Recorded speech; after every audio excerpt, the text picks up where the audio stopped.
नमस्कार एवरीवन, कैसे हैं आप सभी लोग। आइए आज की प्यारी सी कहानी को शुरू करते हैं। एक समय की बात है, एक जंगल में एक कौवा रहता था। वह अपने जीवन से बहुत ही असंतुष्ट था। उसी जंगल में मोरों का एक झुंड भी रहता था। वो कौवा जब भी मोरों को देखता तो उसके मन में यही आता कि हे भगवान, मोर कितने सुंदर हैं, आपने मोरों को कितना सुंदर बनाया है, उनके पंख भी कितने खूबसूरत हैं। यदि मैं उनके जैसा सुंदर या खूबसूरत लगने लगूं तो कितना मजा आ जाए। एक दिन उस कौवे ने नदी के पास मोर के कुछ बिखरे हुए पंखों को देखा। उसने देखा कि वो खूबसूरत मोरों के पंख वहां ऐसे ही पड़े थे। उनके आसपास कोई भी मोर नहीं थे। उन्हें देखते ही वो कौवा बहुत ही खुश हो गया और कहने लगा, हे भगवान, आपका बहुत बहुत धन्यवाद।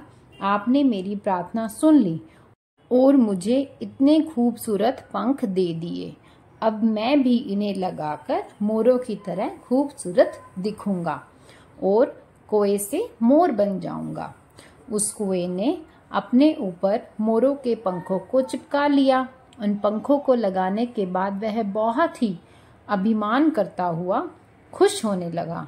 उसे लगने लगा कि वह भी एक मोर की तरह खूबसूरत दिख रहा है। अब वो कौवा बड़े ही अभिमान के साथ मोरों के सामने पहुंचा। उसने मोरों से कहा कि अब मैं तुम लोगों की तरह खूबसूरत हो गया हूँ और मैं भी आज से एक मोर बन गया हूँ। इतना सुनते ही सारे मोर ठहाके लगा के हंसने लगे। एक मोर ने कहा, इस नासमझ कौवे को तो देखो, इसे लगता है कि यह हमारे फेंके हुए पंख लगा लेगा और मोर बन जाएगा। सारे मोरों ने हाँ भरी और एक साथ कहने लगे कि चलो इस कौवे को मजा चखाते हैं।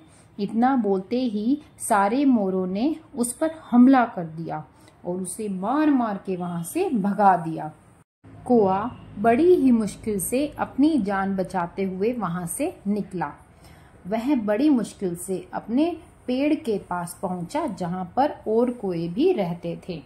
उसे घायल देख अन्य कौवों ने उससे पूछा, आखिर क्या हुआ है, तुम्हारी ऐसी हालत कैसे हो गई। यह सब सुनने के बाद उस कौवे ने बाकी कौवों को अपनी सारी व्यथा सुना दी।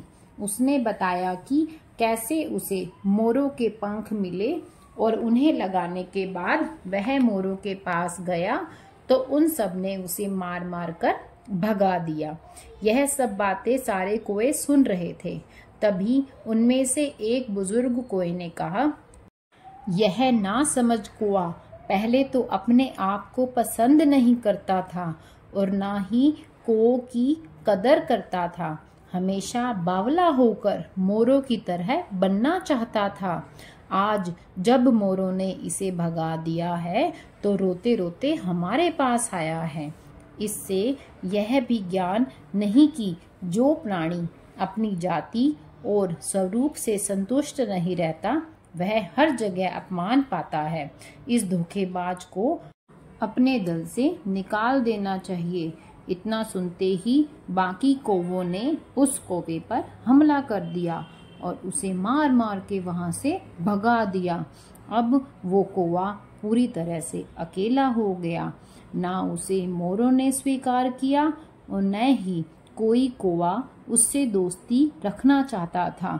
अब उस कौवे को एहसास हो चुका था कि पूरी जिंदगी दूसरों की तरह बनने के चक्कर में उसके पास जो था वह भी चला गया। आखिरकार उसे अपना जंगल छोड़कर दूसरी जगह जाना पड़ा। तो हमें इस कहानी से क्या शिक्षा मिलती है? हमें इस कहानी से ये शिक्षा मिलती है कि हमें अपने रंग रूप को जैसा भी है वैसा स्वीकार करना चाहिए और उससे संतुष्ट रहना चाहिए।